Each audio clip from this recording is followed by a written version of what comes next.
বৌমা শাশুড়ির এই ঝগড়ার প্রধান কারণ হচ্ছে জেনারেশন গ্যাপ, ঠিক কিনা? শাশুড়ি এক জেনারেশনের আর বৌমা আরেক জেনারেশনের। শাশুড়ি ভাবে একরকম, বৌমা ভাবে আরেক রকম। শাশুড়ি চায় বউর উপর খবরদারি করতে, বউ চায় শাশুড়ির উপর খবরদারি করতে। এই ডমিনেটিং এর কারণে কিলাকিলি আছে না নাই? এটা ঠিক না। আমার শাশুড়ি মায়েরা যারা আছেন, প্রথমে শাশুড়ি দিয়ে শুরু করি। আমার মাইকের আওয়াজ যে ঘরগুলোতে যায়, আমার শাশুড়ি মাদেরকে বলবো, বউদের উপর অত্যাচার করবেন না। ছেলেরে প্রশ্ন করে, তোর কাছে তোর বউ বড় না আমি বড়? আছে না নাই? এটা একটা প্রশ্ন হইল। তোর বউ বড় না আমি বড়? দুইজনেই বড়। তো এক ছেলে সুন্দর উত্তর দিছে, আমার কাছে ভালো লাগছে উত্তরটা শুনে। এক মা প্রশ্ন করছে, তোরে এতদিন আমি লালন পালন করে বড় করলাম, জীবন যৌবন তোর জন্য শেষ করলাম, আজকে বউ পাইয়া বউ তোর আপন হয়ে গেল? এবার ছেলে উত্তর দিছে, মা, আমার মুখ থেকে মা ডাক শোনার জন্য তুমি কি কষ্টটাই না করছো জীবনে। 10 মাস আমারে পেটে ধারণ করলা, খাইতে পারো নাই, বমি করছো, খালি ওষুধ খাইছো, তোমার পেট কেটে আমারে বের করা হয়েছে, 2 বছর আমারে দুধ খাওয়াইছো, পেশাব পায়খানা পরিষ্কার করেছো। বয়স যখন 3-4 তখন তোমার আমি মা ডাকছি। এই মা ডাকটা শোনার জন্য তুমি এত কষ্ট করছো। আর আরেকবারের মাইয়া এই ঘরে আইসাই তোমার মা ডাকা শুরু করছে। যেই মেয়েটা তোমারে মা ডাকে সে আমার আপন হবে না কেন মা? ঠিক কিনা? এই মা ডাক শোনার জন্য তুমি এত কষ্ট করলা, আমার লালন পালন করলা, 10 মাস পেটে ধরলা, পেশাব পায়খানা পরিষ্কার করলা, এরপরে মা ডাক শুনতে পারছো। আর আরেকবারের মেয়ে জানা নাই চিনা নাই এসেই তোমার ডাকা শুরু করছে মা। তো যে আমার মারে মা ডাকে তার স্থান তো আমার কলিজায়, ঠিক কিনা? শাশুড়ি আম্মারা যারা আছেন, প্লিজ বৌমাদেরকে কষ্ট দিয়েন না। অনেক শাশুড়ি আছে পান থেকে চুন খসলে রেগে যায়, পদে পদে স্ত্রীর ভুল ধরে, বউয়ের ভুল ধরে, আছে না নাই? এটা করবেন না। সে তো নতুন, আপনার অনেক এক্সপিরিয়েন্স হতে তার সময় লাগবে, তাকে সময় দিন, তাকে ভালোবাসুন, ঠিক কিনা? না বুঝে সামান্যতে বৌমারে বদদোয়া দেয়, এরকম আছে না নাই? কিন্তু বুঝতে চায় না, বৌমারে যদি বদদোয়া দেয় তাহলে তার নিজ ছেলের পরিবারের ক্ষতি। পেটে ধরা যে ছেলে, ছেলের পরিবারের কিন্তু ক্ষতি, তার আপন নাতি নাতনিদেরই ক্ষতি। আওয়াজ করে বলেন ঠিক কিনা? বৌমাকে বদদোয়া দিয়েন না। বৌমাকে নিজের মেয়ের মতো দেখবেন। সমাধান আমি দিচ্ছি। কেমন দেখতে হবে? নিজের মেয়ের মতো। নিজের মেয়ে সকালে ঘুম থেকে ওঠে 11টা, ওইটা সমস্যা নাই। বৌমা কেন উঠলো না, ওইখানেই ঝামেলা, আছে না নাই? মেহেরবানি করে আপনার বৌমাকে আপনার নিজের মেয়ের মতো দেখেন। নিজের মেয়েরে যেমনি আদর করেন তাকেও অমনি আদর করেন। আপনার বৌমারে যদি আপনি কষ্ট দেন, মনে রাখবেন আপনার নিজের মেয়েটাও আরেকবারের বউ হয়ে কয়েকদিন পরে যাবে। আপনি যা যা করবেন আপনার মেয়েকেও তারা ওই রকম কষ্ট দিয়ে বাড়িতে ফিরিয়ে দিবে। চিল্লায় বলেন ঠিক কিনা? খবরদার, টিট ফর ট্যাট। ইট্টি মারলে পাটকেলটি খেতে হয়। এজন্য শাশুড়ি আম্মা জানারা যারা আছেন, বৌমার সাথে খারাপ আচরণ করবেন না মেহেরবানি করে। তাকে আপনি কষ্ট দিলে আপনার নিজের মেয়েটাও আরেক বাড়ির বৌমা হবে, সেও ওই বাড়িতে এই কষ্টগুলো ভোগ করবে। এগুলো যখন আপনি শুনবেন তখন আপনার চোখ দিয়ে পানি পড়বে কি পড়বে না? পড়বে। এবার আসেন বৌমার কথা বলি। বৌমা যারা আছেন মেহেরবানি করে, বৌমা যারা আছেন মেহেরবানি করে আপনার শাশুড়ি আম্মাকে নিজের মায়ের জায়গায় রাখবেন। আপনার বাড়ি ছেড়ে নতুন বাড়িতে আসছেন, তো এটাই তো আপনার বাড়ি। আপনার মা রেখে দিয়ে নতুন মা পাইছেন, এটাই তো আপনার মা। তো ওনাকে মায়ের জায়গায় বসাতে আপনার সমস্যাটা কোথায়? বৌমারা খেয়াল রাখবেন, আপনি আপনার শাশুড়ির সাথে যে আচরণটা করতেছেন, আপনার শেষ বয়সে আপনার ছেলের বিয়ে দেওয়ার পরে যে বৌমাটা আসবে ওই আচরণই আপনাকে ফিরিয়ে দিবে। The nature has its own return. প্রকৃতির একটা মাইর আছে, এটা শেষ মাইর, এটা শেষ খেলা। প্রকৃতির খেলা বড় খেলা। আপনি আপনার শাশুড়ির সাথে যে আচরণ করবেন, আপনার শেষ বয়সে আপনি একদিন শাশুড়ি হবেন, এটা মাথায় রাখবেন। ওই আচরণই আপনি ফিরে পাবেন। আওয়াজ করে বলতে হবে ঠিক কিনা? এজন্য 9 নাম্বার পয়েন্টস হচ্ছে মিউচুয়াল রেসপেক্ট। সবাই যেন সবাইকে ভালোবাসি। দোষ ছাড়া মানুষ নাই। সবার দোষ আছে, আমরা যেন একে অন্যের দোষ না খুঁজি।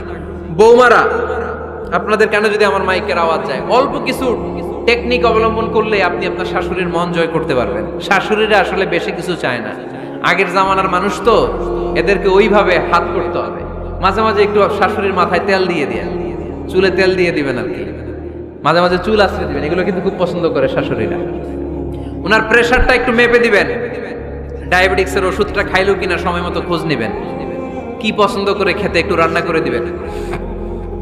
যেই বক্তার ওয়াজ শুনতে পছন্দ করে ওই বক্তার ওয়াজগুলো ডাউনলোড করে শাশুড়ি আম্মাকে দিবেন, ইসলামী বই দিবেন। দেখবেন বয়স্ক নারীরা মাহফিল যেতে খুব পছন্দ করে, ওয়াজ শুনতে খুব পছন্দ করে, নবীদের কাহিনীগুলো শুনতে পছন্দ করে। বসায় বসে একটু কাহিনীগুলো শোনাবেন।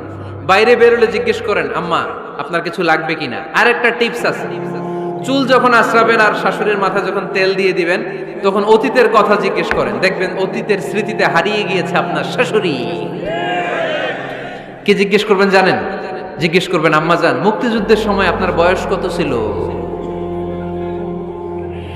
ওই সময় মুক্তিযুদ্ধের সময় আপনাদের এলাকায় কি কি হয়েছিল মা?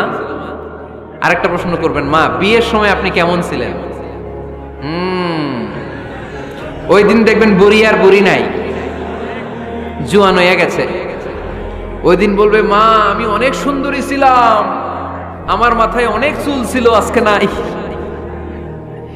আমগো গ্রামে আমার চাইতে সুন্দরী মাইয়া ছিল না। অতীতের স্মৃতিতে, স্মৃতি হাতরাতে হাতরাতে তিনি হারিয়ে যাবেন। জিজ্ঞেস করবেন যে, মা শীতকালে আপনাদের দেশে কি পিঠা বানাতেন আপনি যখন ছোট ছিলেন, আপনার বাপ চাচারা কি করতো? এগুলো জিজ্ঞেস করলে উনি স্মৃতির পাতা হাতরাতে হাতরাতে চোখ দিয়ে দাঁড় দাঁড় করে ওনার পানি ঝরতে শুরু করবে।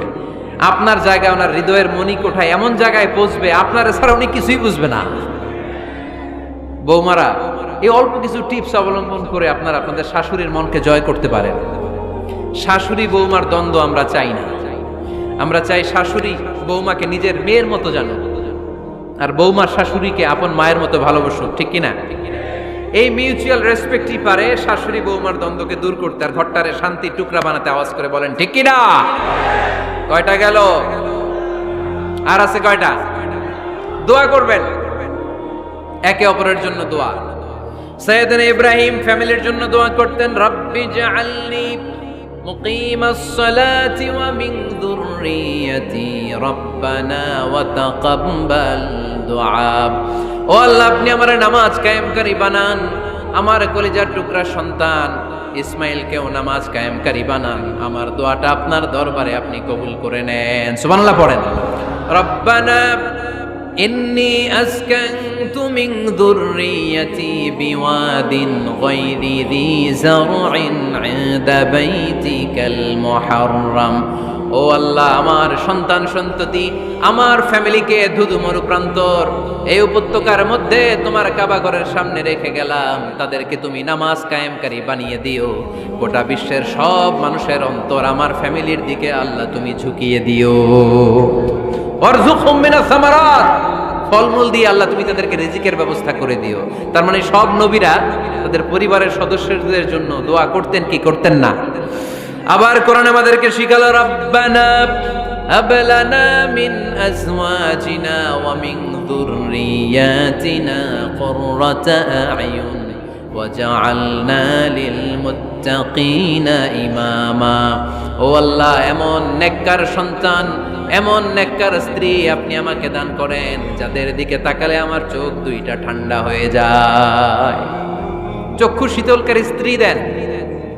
বিয়ে যাদের হয় নাই, ইয়াং ছেলেরা এই দোয়াটা করবা। বিয়ের জন্য দোয়ার দরকার আছে না নাই? প্রতিদিন এই দোয়া করবা, আল্লাহ এমন স্ত্রী দেন, এমন জীবন সঙ্গিনী আপনি আমাকে দেন, এমন লাইফ পার্টনার দেন যার দিকে তাকালে আমার চোখ জুড়িয়ে যায়। এমন সন্তান আল্লাহ আপনি আমার ফ্যামিলিতে দেন যাদের দিকে তাকালে আমার চোখ দুইটা ঠান্ডা হয়ে যায়। নেককার সন্তান, নেককার স্ত্রী আল্লাহর কাছে দোয়া করে চেয়ে নিতে হয়। তাহলে ফ্যামিলি মেম্বার একে অপরের জন্য দোয়ার দরকার আছে না নাই? বাবা দোয়া করবে ছেলের জন্য, ছেলে করবে বাবার জন্য, মা দোয়া করবে মেয়ের জন্য, মেয়ে করবে মায়ের জন্য, ভাই করবে বোনের জন্য, বোন করবে ভাইয়ের জন্য। দোয়ার দরকার আছে না নাই? দোয়া করবেন সবাই সবার জন্য। এই যে কোরআনের বঙ্গানুবাদ পাওয়া যায় না এখন, কথা বলেন। স্মার্টফোন আছে কার কার দেখি? হ্যাঁ, কারা কারা স্মার্ট দেখি? হাজার হাজার স্মার্ট, মাশাআল্লাহ। এই স্মার্টফোনের ভেতরে আল কোরআন নামে বাংলায় কোরআনের একটা অ্যাপস পাওয়া যায়। কথা বলেন, পাওয়া যায় কি যায় না? আজকে থেকে এই অ্যাপসটা ডাউনলোড করে প্রতিদিন এক আয়াত